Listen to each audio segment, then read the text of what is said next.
แหมที่พี่น้องไทยไปเที่ยวลาวผิดนิดหนึ่งเพิ่นยังปรับเลยเนาะกฎระเบียบกฎจราจรบ้านเมืองเราหั้นเนาะในเมื่อพวกเจ้าสิเข้ามาบ้านมาเมืองเพิ่นมาใช้ถนนหนทางเพิ่นมาเที่ยวบ้านเมืองเพิ่นพวกเจ้าก็ต้องเคารพกฎจราจรในเมื่อพวกเจ้าผิดเพิ่นก็ต้องปรับตามกฎระเบียบอยู่แล้วเนาะมาไทย3เทื่อเสียเงิน3เทื่อวินเด้ยเทื่อละ500 บาทลดลาวเต็มเลยถึกปรับเบิดสบายดีหรือว่าสวัสดีเบิดสุขุสุกคนมาอยู่กับผมกี07ท่านผู้ชมเนาะชาวลาวออกมาโวยวายบ่พอใจเพิ่นว่าตำรวจไทยนี่จ้องแต่สิจับรถคนลาวจะได้ประมาณนี้ท่านผู้ชมเนาะนั่นก็คือชาวลาวเพิ่นเอารถส่วนตัวมาเที่ยวไทยเพิ่นว่าเนาะเพิ่นใช้ถนนเส้นหนองคายไปอุดรประมาณนี้ท่านผู้ชมเพิ่นไปแล้วเพิ่นว่ามา3ครั้งโดนปรับทั้ง3ครั้งท่านผู้ชมเนาะโดนปรับเพราะสาเหตุอิหยังนั่นก็คือเพิ่นเฮ็ดผิดกฎจราจรท่านผู้ชมเออ เกินความเร็วที่เพิ่นกำหนดไว้ให้เพิ่นก็ต้องปรับอยู่แล้วบ่เห็นติพี่น้องไทยไปเที่ยวลาวเฮาหั้นเนาะผิดนิดๆหน่อยๆเพิ่นก็ยังปรับเลยในเมื่อพวกเจ้าผิดพวกเจ้าก็ต้องโดนปรับอยู่แล้วถ้าเจ้าบ่อยากโดนปรับเจ้าก็เบิ่งติล่ะกำหนดที่เพิ่นขีดให้พวกเจ้าอะป้ายเพิ่นก็บอกอยู่แล้วว่าประมาณนี้50กิโลประมาณนี้60กิโลเพิ่นก็มีป้ายบอกอยู่แล้วหนทางบ่แม่นติอันนี้ข้อยสิเว้าในนามคนลาวคนหนึ่งว่าพวกเจ้าน่ะผิดเอง พวกเจ้าบ่เคารพกฎจราจรบ้านเมืองเพิ่นหรือพวกเจ้าบ่ฮู้บ่ว่าเส้นนี้แต่นี่หาหั้นขี่จักกิโลเพิ่นก็บอกอยู่แล้วประมาณ50หรือ60ป้ายเพิ่นก็บอกอยู่แล้วซั้นพวกเจ้าเฮ็ดตามเพิ่นก็บ่ปรับหรอกเนาะเนื่อพวกพวกเจ้าเฮ็ดผิดกฎจราจรเพิ่นก็ต้องปรับสิไปเว้าว่ามา3ครั้งก็โดน3ครั้งก็เพราะพวกเจ้าเองนี่บ่เคารพกฎจราจรโทษไผล่ะโทษบ้านเมืองเพิ่นบ่เนาะที่พี่น้องไทยซะไปเที่ยวลาวเฮา เห็นติรถคนไทยหั้นโดนปรับบ่อยๆเพิ่นก็บ่เห็นสิว่าอิหยังเพิ่นก็บอกว่าโดนปรับเพิ่นก็เข้าใจว่าเพิ่นเฮ็ดผิดเนาะเพราะว่าเพิ่นเฮ็ดผิดกฎจราจรแต่ว่าที่ลาวเราเพิ่นก็ปรับคือกันเป็นติแฮ่งหนักกว่าบ้านเมืองเพิ่นอีกเนาะผิดนิดหนึ่งก็ยังโดนปรับโดยเฉพาะต่างชาติโดยเฉพาะบ้านเมืองพี่น้องไทยโดยเฉพาะคนไทยเพิ่นไปเที่ยวลาวเห็นติบ่อยๆเนาะในเมื่อพวกเจ้าเข้ามาไทยพวกเจ้าก็รู้อยู่แล้วว่ากฎหมายบ้านกฎหมายเมืองเพิ่นเป็นจั่งใดอย่างเช่นกฎหมายจราจรนี่ ประเทศใดก็มีอยู่แล้วเนาะอย่างเช่นใบขับขี่พวกเจ้าสิเฮ็ดเพื่อพวกเจ้าสิได้พวกเจ้าก็ต้องเข้าเข้าสอบใบขับขี่บ่แม่นติหรือว่าใบขับขี่แค่ซื้อมาบ่ได้สอบบ่ได้อิหยังซื้อเอาจังซี้บ่จังบ่ฮู้กฎจราจรว่าเฮ็ดจั่งใดขี่จั่งใดประมาณใดถ้าเจ้าผิดนี่เจ้าต้องโดนปรับนะหรือว่าใบขับขี่นี่บ่ได้สอบบ่ได้แสบเอาเงินซื้อเอาบ่จังว่าโลนแบบนี้เป็นแถวหั้นเนาะเขามาถึงสาวคนนี้เด้อสาวคนที่ว่าเพิ่นบอกว่ามา3เทื่อก็โลน3เทื่อนี่แหละ เทื่อละ500เพิ่นว่าเนาะสมควรอยู่ดอกดีแล้วเพิ่นบ่ขึ้นแบล็กลิสต์บ่ให้เข้าประเทศเด้อเนาะ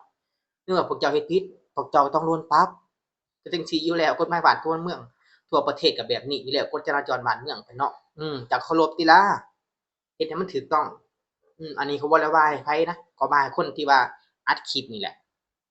มันบ่ถูกพวกเจ้าได้ผิดเองเข้าใจไปอย่าสิไปโทษเพิ่นไม่โทษอย่าสิไปโทษเพิ่นว่า เจ้าหน้าที่ไทยเพิ่นจ้องแต่สิรถคนจ้องแต่สิจับรถคนลาวบ่แม่นดอกอืมพวกเจ้านี่ผิดเองไปเบิ่งติล่ะเออรถคนอื่นเขาเลยซะพี่น้องชาวไทยเพิ่นขี่สดเฉียดอยู่เพิ่นสิโดนปรับเพราะอิหยังเพิ่นรู้กฎหมายและเพิ่นก็รู้ว่าเส้นนี้ขี่ประมาณใดและจากนี้ไปหั้นประมาณใดจักกิโลป้ายเพิ่นก็บอกอยู่แล้วในเมื่อพวกเจ้าฝ่าฝืนก็โดนแบบนี้แหละบ่แม่นมาแต่รถคนลาวรถคนไทยเพิ่นก็โดนคือกันสิว่า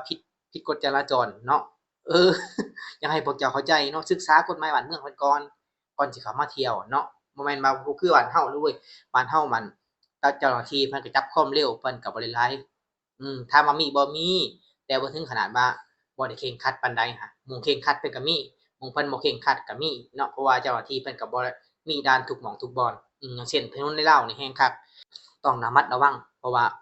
มันบ่มีแบบว่าคือบ้านเมืองพี่น้องไทยได้เพิ่นมีนั่น อิหยังวะรั้วนะห้ามงัวห้ามควายย่างข้ามถนนหั้นแต่ว่าอยู่ลาวหั้นปกติแบบนี้พี่น้องเพราะว่างัวควายเพิ่นก็ปล่อยธรรมชาติยามแล้งเพิ่นก็ตัดเข้าออกปล่อยเลยพี่น้องมันก็ต้องย่างผ่านถนนอยู่แล้วอย่างเช่นกลางคืนนี่ต้องระมัดระวังอันนี้คือบ้านเมืองข้อยได้บ่ได้บอกให้ไผเนาะเพราะว่าบ้านเมืองเขาก็เป็นจังซี่เออมันต้องระวังงัวควายมากกว่าแต่ว่ากฎจราจรมีบ่มีเพิ่นก็มีบอกบางเขตบางหยังเพิ่นก็บอกอยู่เนาะว่า หมู่บ้านนี้ข้างหน้าสิมีหมู่บ้านเพิ่นสิบอกว่าลดความเร็วลงจังซั่นจังซี้ก็มีแค่นี้เพิ่นก็บอกละเอียดในป้าย รือว่าพวกเจ้าบ่ฮู้บ่หรือเมื่อจะมาเที่ยวบ้านเมืองพี่น้องไทยเจ้าก็ต้องรู้ตัวว่ากฎจราจรบ้านเมืองมันเป็นจังใดเจ้าก็น่าสิรู้เดี๋ยวพวกเจ้าบ่รู้ก็แบบนี้แหละโดนปรับแบบนี้แหละแต่อย่าไปโทษเพิ่นหลายโทษตัวเอง เอาท่านผู้ชมไปก่อนเนาะข้อยก็สิเว้าแบบนี้แหละข้อยก็แปลกคือกันทั้งที่เจ้าของผิดน่ะก็ยังเว้าว่ามา3เทื่อก็โดน3เทื่อ3เทื่อพวกเจ้าก็ดับพวกเจ้าก็จำติล่ะพวกเจ้าสิมา100เทื่อพวกเจ้ายังเฮ็ดแบบนี้พวกเจ้าก็โดนคือเก่าหั่นแหละเออในเมื่อพวกเจ้าบ่จดบ่จำกฎหมายบ้านเมืองเพิ่นก็มีพวกเจ้าก็เฮ็ดก็แล้วแต่พวกเจ้าลอกมวยเพิ่นแกล้งแล้วอันนี้เพิ่นเฮ็ดตามกฎระเบียบเนาะดีแล้วเพิ่นบ่ปรับหนักกว่านี้ในเมื่อพวกเจ้าเฮ็ดผิดแล้วผิดอีกนี่บ่รู้แล้วของกฎหมายเพิ่นสิมีว่าฉันผิดแล้วรอบ2เป็นเท่านั้นเท่านี้อันนี้ข้อยบ่รู้เนาะแต่ว่าพวกเจ้าโดนจังซี่ก็สมควรแล้วเนื่อพวกเจ้าบ่ฮู้จักเคารพกฎหมายบ้านเมืองเพิ่นว่าประมาณใดเมื่อกฎหมายบ้านเมืองเฮาก็มีคือกันแบบนี้ก็แค่นี้แหละอยากบอกพวกเจ้าเนาะบ่ได้ว่าให้ไผหรอกไปประเทศชาติบ้านเมืองผู้ใดก็ต้องฮู้กฎหมายบ้านเมืองเพิ่นหรือว่าอ่านป้ายบ่ออกบ่ว่า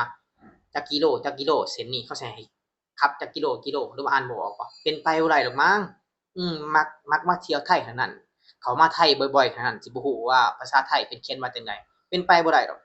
แต่พวกเจ้ามักง่ายเองนั่นแหละก็เลยโดนแบบนี้เนาะบ่ต้องโทษไผหรอกโทษตัวเองนั่นแหละขับขับรถก็ต้องระมัดระวังและก็ต้องเคารพกฎหมายบ้านเมืองเพิ่นแค่นี้แหละเนาะให้สังเกตเบิ่งป้ายข้างทางก็แล้วกันได้อิหยังก็แล้วแต่เนาะเพิ่นสิเขียนบอกอยู่แล้วว่าประมาณจักกิโลแค่นี้แหละเหมือนบ้านเฮาหั้นแหละเพิ่นก็เขียนบอกคือกันในเมื่อพวกเจ้าผิดก็โดนปรับจังซั่นแหละบ้านเฮาคือกันน่ะผิดก็โดนปรับคือกันเห็นบ่คนไทยเพิ่นไปยังโดนเด้อคนลาวก็โดนคือกันเวลาไปเฮ็ดผิดกฎจราจรอยู่ลาวหั่นเนาะเพิ่นก็ยังปรับคือกันเพราะเฮาเฮ็ดผิดกฎจราจรแค่นี้แหละกฎหมายระเบียบของเพิ่นก็มีอยู่แล้ว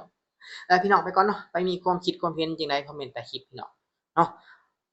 ขอโทษขออภัยท่านผู้ชมบ่ได้ลงคลิปหลายมื้อท่านผู้ชมเอ้ยไปธุระท่านผู้ชมไปนั่นไปเยี่ยมญาติพี่น้องอยู่ต่างจังหวัดก็เลยบ่ได้เฮ็ดคลิปท่านผู้ชมขอโทษขออภัยแล้วกันเนาะ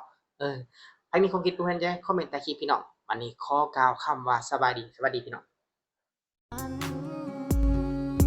อย่าอยู่กับเขาเจ้าก็คงสิดีแต่ตัวอ้ายนี่ยังบ่คิดสิลืมอ้ายยังคงคิดถึงเจ้าอยู่ทุกวัน ไอ้บ่ได้หวังให้เจ้านั้นกลับมาแค่อยากให้รู้ว่าอ้าย